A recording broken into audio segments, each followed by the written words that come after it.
Hello and welcome to the program. This is Minority Opinions Podcast. I'm Hito. And I'm Detective Ricardo. And today we're going to be talking about a lot of movies. 4 movies, I think, to talk about. And apparently Ricardo is going to squeeze in his review of Watchmen. Yeah, so it's a packed show today, and it's going to be a good time. And how you doing, man? You weren't here last week. It's nice to have you back. Oh my goodness, thank you, Hito. Last week was a nightmare. I just had like 4 finals in a row, papers that were due, projects that had to be presented, and the biggest difficulty of all, life itself. Yeah, but Tell me about it. I had to write a 6-page essay about a screwball film that I chose. I did an Almodovar film. I had a presentation about Christopher Doyle, one of the greatest cinematographers of all time. All right. And I had to do a presentation for my Latino film class. That was pretty easy. I'm good at presenting stuff, so it was no problem. And I'm leaving like on Friday back to SoCal, so I had to plan that. So it's been a packed few weeks. But Hito, how have you been with your life in Studio Ghibli land? Well, I think Studio Ghibli land is coming in like 2 years. Oh shit! I forgot that's actually a thing coming out. It is a thing. It's coming out. It's gonna take a few more years, I think. But I'm okay. Just working, and I started selling my DVDs to some folks on the internet, so that's been fun. Your DVDs? What do you mean by that? What kind of content is that? DVDs that I owned Okay. when I was like 12 and up until 17. Okay. Yeah, all these movies I'm never going to watch, especially on DVD. Like, come on, Blu-ray is better. But No, wow. Okay. yeah. Yeah, I decided to sell them on the internet. There's a website that you post these pictures and hey, here's like this one's like $5, like 2 for $5. Take it or leave it kind of thing. Mm-hmm. And yeah, I've made some money. That's been fun. So, yep, that's my life.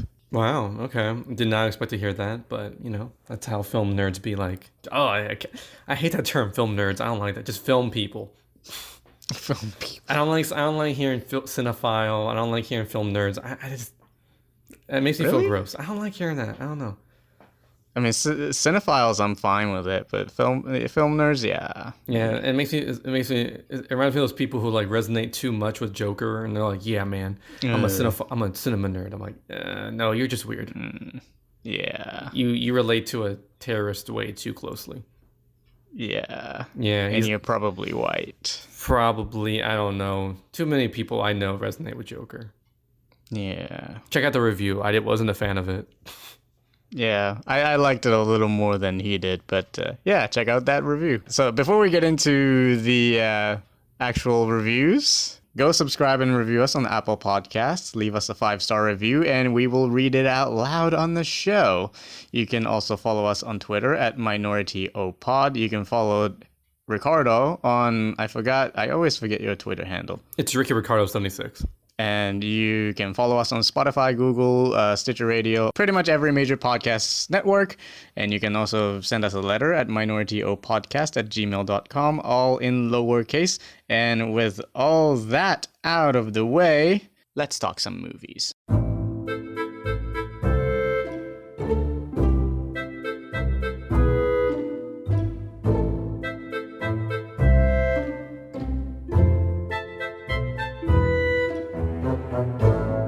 Yeah, so I saw Knives Out, which is directed by and written by Rian Johnson, who is worldwide famous, and everyone loves his films for how they are. Yes, the master, I think, of subversion. So Knives Out, it's a classic whodunit film, and it talks about this guy. He's like the patriarch of the family, and he just dies. And then there's this entire family who murdered our father. So then when like everyone's trying to figure out what happened, the detective played by Daniel Craig, who plays Benoit Blanc, decides to solve the mystery. So this character, he's trying to figure out who murdered the father, and now there's an ensemble of characters. Like there's Chris Evans, Jamie Lee Curtis, Michael Shannon, Toni Collette, Lincoln Stanfield, and this new character and actress that I've never heard of before. This is my first time. Well, she was in Blade Runner. It's Ana de Armas. She's in this film, and she's the main character, coincidentally. And this film was pretty good. I liked it. It's a classic whodunit film, and people might say like, "Oh, it's not that new. It doesn't do anything original." But it's like, it's a pretty well made film. Like, how many times have you had a whodunit film in the past few years? Like, it's like Clue, but the way Rian Johnson like writes the script, like, it's really well written. Like, all the clues are there. At one point, I did figure out who did the murder, and I was like, okay. And then I put the pieces together. And I was like, okay, I get it. So as the film played out, I was like, oh, that's how they did that, or that's how they did that. That's how that person did that. And I think it's really well made. Like, the pacing is pretty tight. It's pretty tight. Every scene is like, it's not wasted. It shows you that for a reason, and it doesn't feel like empty space like a lot of films do. Like what's the point of that? No, the shots are showing you stuff like, oh, what were they wearing? What kind of bracelet was it? What kind of shoes were they wearing? Were the clues? And the editing, oh my god, the editor had a great time with this film, because with this kind of film, you can fuck up super easily with the information told. But I feel like this movie, it knows its audience isn't dumb, and everyone's pretty good. Like, the main family, they're called like the Thrombly family. Oh my god, everyone's horrible.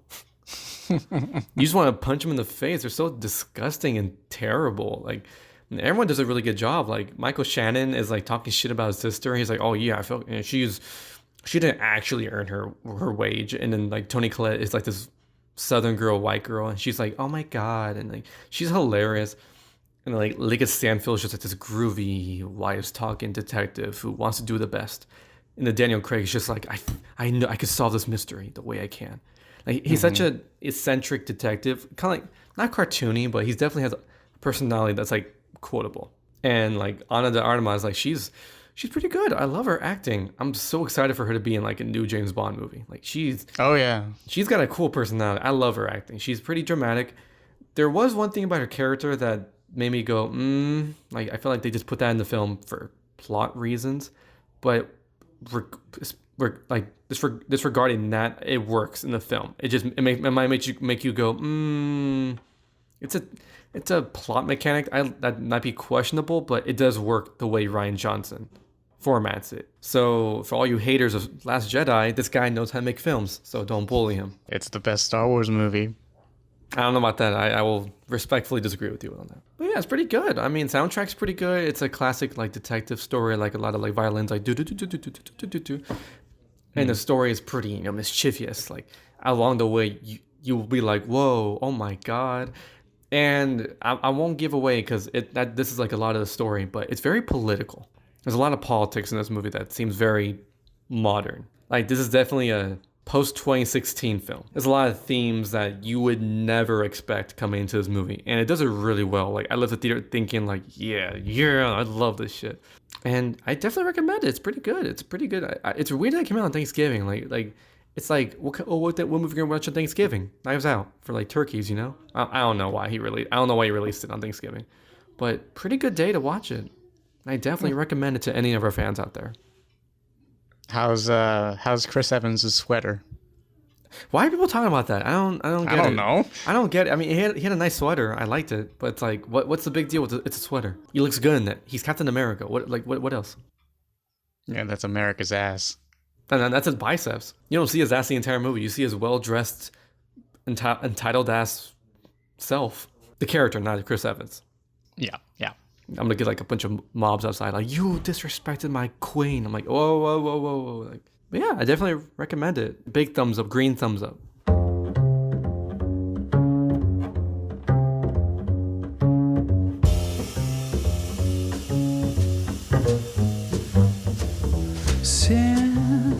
Creeping down my skin, I can feel it spreading when it begins. Oh, fool, don't you know the rules? It's just well, I know I have seen some stuff, but have you seen some stuff? I saw The Irishman. Finally. I took my time because I wanted to rewatch some of Scorsese's movies before. Mm-hmm. And I rewatched Goodfellas, Wolf of Wall Street, Gangs of New York, and The Aviator. Oh, Taxi Driver too. I did rewatch that. And yeah, The Irishman, saw it. It's pretty great. You talked about it enough like a month ago, so I'm not going to go too deep on it, but I really enjoyed it. It's definitely one of my favorites of the year. Mm-hmm. The performances are fantastic. Everybody, including like the most minor character in the movie, was great. So many Tonys in the movie. It's like Al Pacino's like, "What's your cousin's name?" Tony. I mean, which one? Yeah. It's like, oh my god. Every Italian is named Tony. It's like, oof. It's funny. Al Pacino's character's a little bit racist. Not gonna lie, a little bit racist. Okay, now what's your opinion on the person who gives no lines? Apparently. Okay, so I just want people to stop taking things out of context. Mm-hmm. Like, please. Like, I saw so many fucking pretentious film Twitter douchebags posting videos, footage from Marriage Story, that big argument scene, and everyone's calling it, oh, this is just like basic acting or whatever. But you can't take that scene out of context. It makes sense in that movie when that argument happens in that 2/3 of the way through. It makes sense emotionally, it makes narratively, so stop. You can't take that out without an hour and 30 minutes before leading up to that scene. And the same thing with this daughter character played by Anna Paquin. So many people said that the fact that she doesn't have lines, so she only has like, what, 3-4 things to say in the entire movie, is like a sexist. It's not sexist, it makes sense in the context of the film. The fact that she doesn't say anything, or she says very little, speaks so much volume. And also, they established in the beginning of the movie that this particular character is very shy. Yeah. Like when she is still a young child, when she's talking to Joe Pesci's character, she doesn't speak much. Because she's very shy, she doesn't really trust people. She also witnesses De Niro goes inside of a store and drags this guy out of the store and just stomping on his face and hand. And yeah, I mean, if you're a kid and see that kind of thing, you'd be horrified. Yeah, so she has reasons not to talk to him. Like, so all that stuff, and she knew that this Frank Sheeran, the De Niro character, was killing people for a living. She didn't say much, but she knew it. Yep. So all of that built up as she grew up, and there is a very key event in the movie where a character dies, character gets killed, and she knew that was happening. And that specific character was was somebody who was close to her. And after that point on, De Niro says she disappeared out of my life. Yeah, like, it's established with Joe Pesci, like you said. He said, you're a terrible father if you don't talk to your kids. Yeah. And this movie lets you know that he is a terrible father. So don't think of this movie as I hate women. No, it's more like, this guy's a piece of shit, and here's why. Yeah. So please, all you stupid, pretentious film Twitter folks, just stop. Watch the It's movie not sexist. first. Watch the movie first, then critique it. Yes, just watch the fucking movie. But yeah, the movie is too long.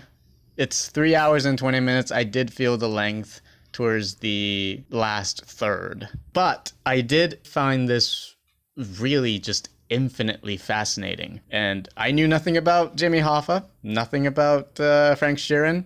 Don't know anything about the novel that this movie is based on or whatever. But it was an epic tale of aging and being the last man standing.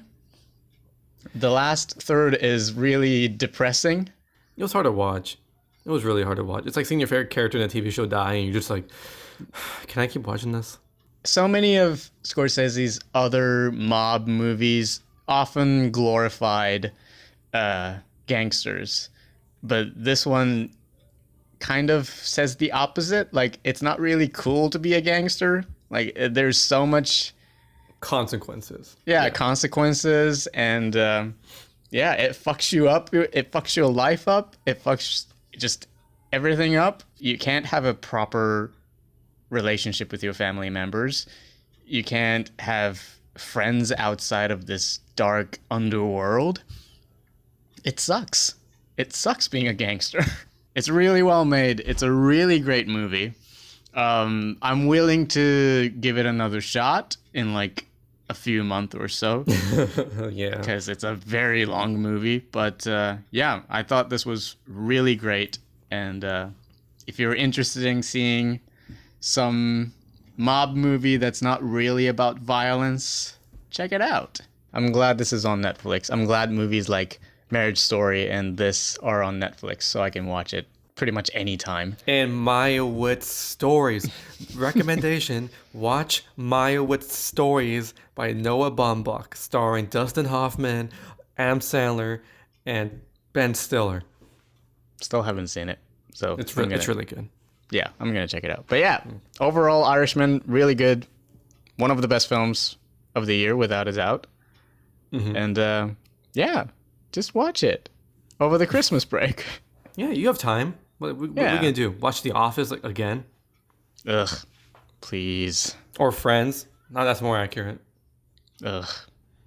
Yeah, or Rick and Morty. Yeah. Yeah. Here's what we're gonna do, Hito. We're gonna shift from fiction, because this is technically fiction, because there's some stuff that happens that isn't true, and I'm gonna shift it to documentaries. All right.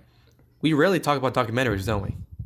No, I think the last time we talked about a documentary was when I talked about Beyonce. That is true. Well, today I'm talking about a documentary. It came out in August, but I think it came out on Amazon recently, and I thought, okay, why not watch it? They advertised it on Amazon, so I'm like, I'll check it out. It's a movie called One Child Nation, but it was originally called Born in China, so I'm just gonna call it One Child Nation. And it's about this lady. She's a Chinese American woman. She immigrated from China when she was 26 years old, and she became a mother. And she thought, I want to explore the topic of the one child policy that was implemented in China in like 1970, and the history behind it, and like how it affected her as a person, as a mother. Yeah. Directed by Nanfu Wang.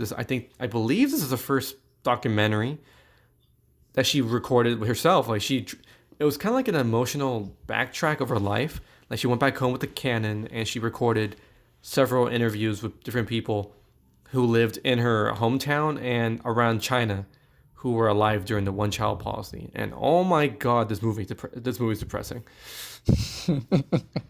I knew of the policy, like, oh, you're only allowed to have one kid, but then there's a lot of cultural paradigms that involve, like, well, if you have one kid with one gender, who would you rather have? And as you could guess, male. Yeah.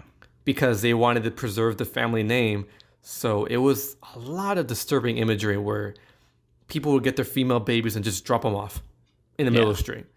And there's a lot of topics like that. Like she talked to this lady who worked for the government. She was like this. She worked with.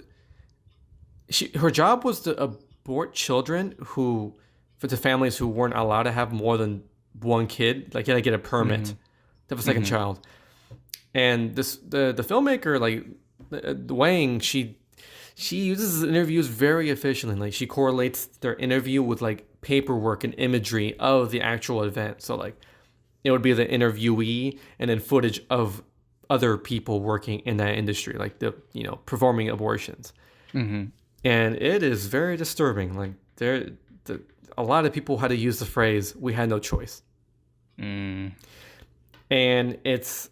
I will say the message of the film, it's interesting. Because, United States, I'm watching this from the United States perspective, where it's difficult to get an abortion and like birth control and stuff like that. But then in China, it's like, it's almost impossible to have a child the freedom of having a child. Like, you're forced to have an abortion.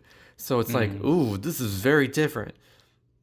And the director makes a lot of themes about like pro woman choice, like what you want to do with my body what should happen with my body.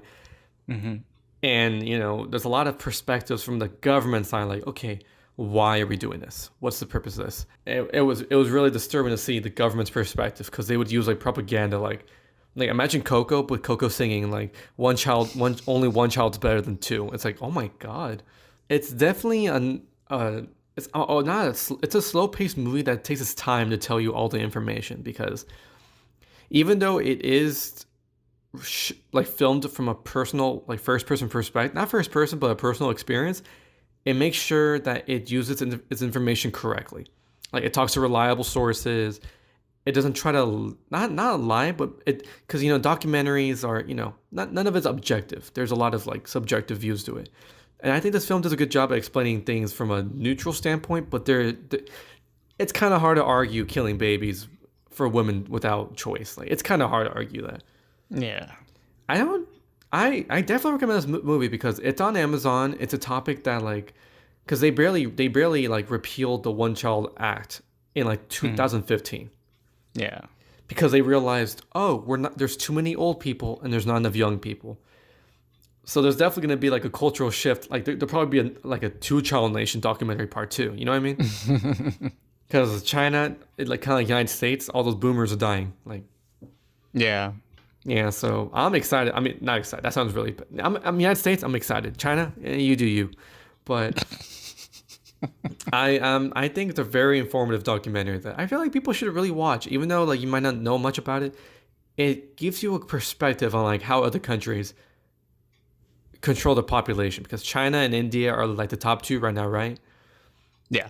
And then Brazil. So then I think China, like they do a really good job explaining how the children culture and like motherly culture of those villages and towns work. And it's very informative, and it makes you think about, our perspectives on, United States population. Now, this movie was a little bit depressing, okay? It's not happy. I watched it with a blanket and some tea because I knew it was a heavy subject. But after this, you could clean your palate with a more cuddly film that will warm your heart. Hito, what did you see? All right. So after two depressing movies, talking about two depressing movies, Yep. Let me lighten up your mood with Shaun the Sheep, Farmageddon. So, are you familiar with Shaun the Sheep? Yeah, it's based off of the Wallace and Gromit stuff, right? Yeah, it's the same company that does Wallace and Gromit and what is it, Chicken Run? Chicken Run, yeah. I forgot the company's name. It's Aardman. Aardman? Yeah, Aardman Studios Animations. or Aardman Animation. Yeah. So they made a solo movie back in 2015, Shaun the Sheep, the movie, I think. Yeah. And now they're back with a sequel, and it's a total blast and a delightful movie. So the basic premise of it is alien ship lands on this rural part of England, and Shaun the Sheep befriends this really cute blue alien girl. I'm assuming it was a girl. It doesn't really address it, but okay. It's basically E.T. This is basically Aardman's E.T., but instead of Elliot, it's Shaun the Sheep, and it's about Shaun and his friends trying to get this girl back to her own planet. First of all, stop motion animation, clay animation is like by far my favorite form of animation. I just love it. Like you can feel the texture of it. You can feel that, all this was actually handmade, and so many people were involved in the production, and it took like 3 years to get this thing done. Wow. Yeah. So anything that makes me go, wow, people actually made that and moved just a tiny bit, like for every frame, love it. Just instantly, I'm in love. I have a question. Do the characters talk in the movie? They make noise. Human characters speak gibberish, and animals, including Shaun the Sheep, just make just just sounds. I remember watching a lot of the Wallace and Gromit cartoons, and like I know Wallace talks, but then like you could usually tell through the characters what they're trying to say. There's a lot of personality in like these whimsical sheep, and you can kind of tell who's who. Oh yeah, and you can definitely tell from their gesture and the way they say certain sounds. Yeah, but no spoken language throughout the movie. It's easy. Again, acting is more than just dialogue. Yeah, it's just a show don't tell. It's the basic definition of cinema. And this movie is very cine-literate. It has so many references to like other sci-fi movies, sci-fi novels, like people who wrote sci-fi stories. Like the first thing, the very first joke of the movie, it's a visual joke, is it's not a billboard, it's a sign of a auto shop, and it said HG Wheels Auto Shop, and I just started laughing just immediately. That's pretty good. H.G. Wells, he's the guy who wrote The Invisible Man and The Time Machine. Yeah, and War of the Worlds. As soon as I saw that sign, I started laughing. And then I saw, so many characters doing really funny stuff. I started smiling. I had a stupid grin on my face from start to finish. I had a great time. The characters are amazing, and the animation is just mind-blowing. Like, I just cannot believe that people actually made this with hands. But I was just blown away by the dedication of it. And it's also a really nice story. I mean, it is E.T. It is, somebody befriending another species and, doing all kinds of shit and just getting along. And the end is very touching. I almost cried. It's going to be dropped on Netflix, I think, in January. So, yeah, all you folks, all you American and Canadian folks, I'm assuming it's going to be dropped in Canada as well. But, yeah, all you American listeners of the podcast, if you're going to watch Shaun the Sheep, you can check it out on Netflix. And, this is just a really, really lovely film. All right, so we are wrapping up our episode with one more review. Now, this might come off unlikely, but I've watched almost the entire season. I have one more episode, but I've watched the entire season of The Watchmen, or this Watchmen. Which is on HBO, right? Well, was on HBO. It's on HBO. It's on HBO. I mean, it's streaming right now, so okay. It's a soft sequel. No, it's a direct sequel to the visual novel, The Watchmen. Though the graphic novel version, not the Zack Snyder version, because the big one thing in the movie they make it a nuclear bomb, but then in the graphic novel, it's like a giant squid that kills everybody. So they're going off of the graphic novel, which is fine. Like, you don't have to watch. If you watch the movie, there's a lot of context that does matter, like that you could learn from it. But I'd watch it. It's fine. Or watch a 17-minute video that I watched. That's fine. The show's pretty good. HBO fucking knocked it out of the park this time. The enemies are this white supremacist they call themselves the 7th Cavalry, and they all wear Rorschach masks because they see the world in black and white, which is brilliant. And Regina King plays a vigilante who's hired secretly by the police, who's known as Sister Night. And oh my God, this show talks about like racial politics that's so brilliant that I feel like no one's ready for this. It is such a well-written show. Like, there's pieces they put into place, and then later on they're like, bam, that's why that happened. And you're like, oh my God, now I get it. Like, I'll give one little taste of it. For police officers have to wear masks when they're on duty. One is to hide their identity, so then people won't look at them and be like, I'll look for you later. And before they like try to antagonize a person, the guns is like magnetized to the car, and they need to get legal permission from the headquarters first. Then they unlock the gun, so they don't just have the guns on them at all times to prevent like mass shootings. Just small concepts like that are brilliant, and I definitely recommend it to people. The last episode came out last Sunday, so all the episodes are there to binge. And is it better than the Zack Snyder's Watchmen? Oh, definitely. It's much more edgier and grittier. It has weight. it has weight. Like if you watch it, you're like, okay, damn, they're trying to say something. Yeah, the one thing that was lacking from Zack Snyder's Watchmen was any depth whatsoever. It's weird because that movie, like, it came from a really good graphic novel, but it's like, what do you get from it? I don't know. It's like, Yeah. That's a movie, that's a book, that's really, really hard to adapt. So, I don't know what he's going for that. Yeah, so watch it, challenge yourselves. If you're offended by it, just watch it and try to learn from it. Is it going to be renewed for season 2?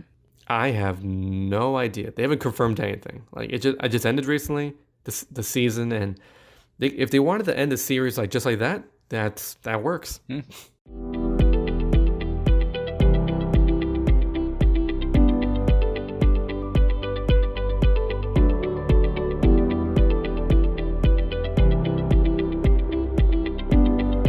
That wraps up our today's episode. Yes, sir. Yeah, we had a good discussion of whodunit, some Irish people drinking wine and bread, some Farmopolis, or what's it called? Farmageddon? Farmageddon. Yeah, Farmageddon, and a really depressing documentary that I'm still thinking about because it's just so disturbing. But I think this is our last podcast before Christmas, right? Or Hanukkah and all those holidays? Yeah, probably. Yeah. Well, the workers at Minority Opinions Podcast, wishes all of our fans a great holiday season. Eat well, drink responsibly, don't do anything stupid. That I wouldn't do. Yeah, Hey. that we wouldn't do. Hey. But yeah, seriously, have a good time. Enjoy time with the people you love the most, and just enjoy life. So thank you, Ricardo, for being an amazing host. And thank you, Hito, for being an optimistic / cynical co-host. And we will see you all next week. With all the love and effort from Hito and Ricardo to you. Thank you.